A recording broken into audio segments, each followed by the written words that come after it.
আসসালামু আলাইকুম দর্শক বন্ধুরা, গলার ডিজাইনটি করার জন্য আমরা প্রথমে চার কোণা একটা গলা কেটে তার বক্রমটা কাপড়ে বসিয়ে নিয়েছি, টুকরা কাপড়ে। এরপরে আমরা ওরফ করে কাপড় কেটে নিয়েছি।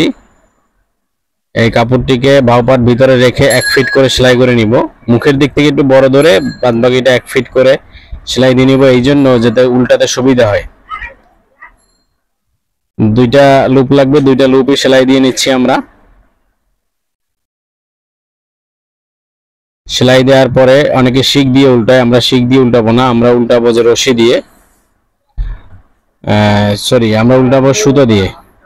মেশিন সুইতে আমরা 4 গুণ সুতা গেঁথেছি, সুতা গেঁথে সেটাকে একটা 4 দিলাম আর একটা 4 দিলাম, দুইটা 4 দিয়ে এটা এই ছিদ্রটার ভিতর থেকে নিডলটা ঢুকিয়ে আস্তে আস্তে করে প্রেসার দিয়ে ওই মাথা থেকে বের করতে হবে।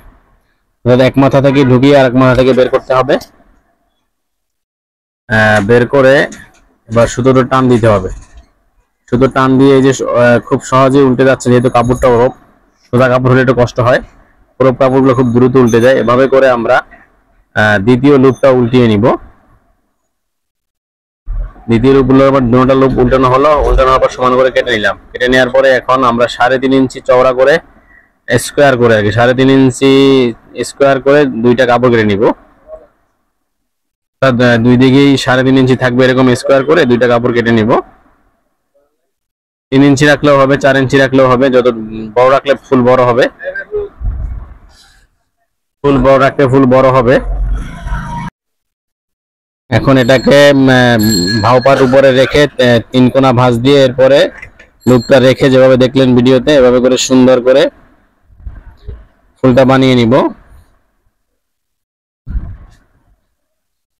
আমার হাতের কারণে ফুলটা সেলাইটা পুরো দেখা যায় না, আপনারা চাইলে যদি জানান, না বুঝলে পরবর্তীতে এই ফুলটা আরেকটা দেখাবো। আবার ধরতেছি, এভাবে ধরে ব্যাক স্টিক দিয়ে নিব, এরপরে সুন্দর করে আবার ভাঁজ দিয়ে সেলাই দিব। এই ভাঁজটা আসলে আমার হাতের কারণে দেখা যায় না, তবে পরবর্তীতে অবশ্যই আমি একটা সুন্দর ফুল, সমুচা ফুল কেমনে বানাই সেটা আমি দেখাবো ভিডিও অ্যাঙ্গেল চেঞ্জ করে। এরপর এটা 17.5 ইঞ্চি লম্বা করে কেটে নিব, সমান করে 17.5 ইঞ্চি করে লম্বা করে কেটে নিচ্ছি। কেটে নেওয়ার পরে এখন 3 ইঞ্চি সাইজের গলার কাটমার্ক দিয়ে নিচ্ছি এবং মাঝখানে কাটমার্ক দিয়ে নিচ্ছি, এটা পিছনের গলা। এবার কাপড়টাকে মেলে ধরে 3 ইঞ্চি করে যে 6 ইঞ্চিতে কাটমার্ক দিয়েছি সেখানে সোজা করে ধরে নিব, এবং মেডেলটা, এই যে মাঝখানের মেডেলে যে ভাঁজ আছে কাপড়, সে ভাঁজ ধরে সমান করে নিয়ে সোজা সেলাই দিয়ে 2 ইঞ্চি বরাবর নামবো। নেমে এখানে কাটমার্ক দেওয়া আছে, 2 ইঞ্চি নিচে ফিতা হবে, যাতে করে নাট হয়, ফিতার মাথা বেরিয়ে না থাকে, সেজন্য সুন্দর করে ভিতরে ঢুকিয়ে দিতে হবে, দিয়ে সুন্দর করে সেলাই করে নিতে হবে। আবারও গলাটা সুন্দর করে ধরে নিয়ে সেলাই দিয়ে নিলাম। এরপরে এই পাশটা আবারও সুন্দর করে ধরে সেলাই দিয়ে নিলাম। এখন আবার সুন্দর করে কাটমার্কটা মিলিয়ে ধরে সেলাই দিয়ে এসে 2 ইঞ্চি থাকা অবস্থায় থেমে যাব। তারপরে সুন্দর করে লুপটা আবার এটার ভিতরে এই সাইডে ঢুকিয়ে দিয়ে সেলাই দিয়ে নিলাম।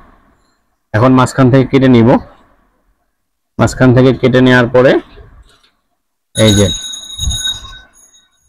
সুন্দর করে কোণা কেটে নিতে হবে। 4 কোণা গলার যেহেতু কোণা আছে, কোণা না কাটলে কিন্তু হবে না, কোণা কেটে নিচ্ছি।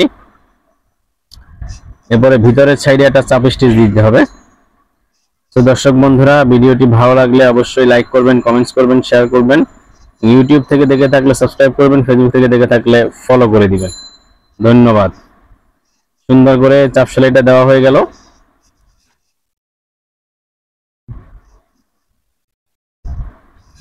চাপ সেলাই দেওয়ার পরে গলাটা আমি সোজা করে দেখাচ্ছি আপনাদেরকে, একটু একটু নখ দিয়ে করে নেবেন। হাতের কাজ তো অবশ্যই হবে, এরপরও কাজ আছে, কাজটা জোড়া দিতে হবে, সেগুলো দেখাচ্ছি না। হয়ে গেল সুন্দর গলাটি।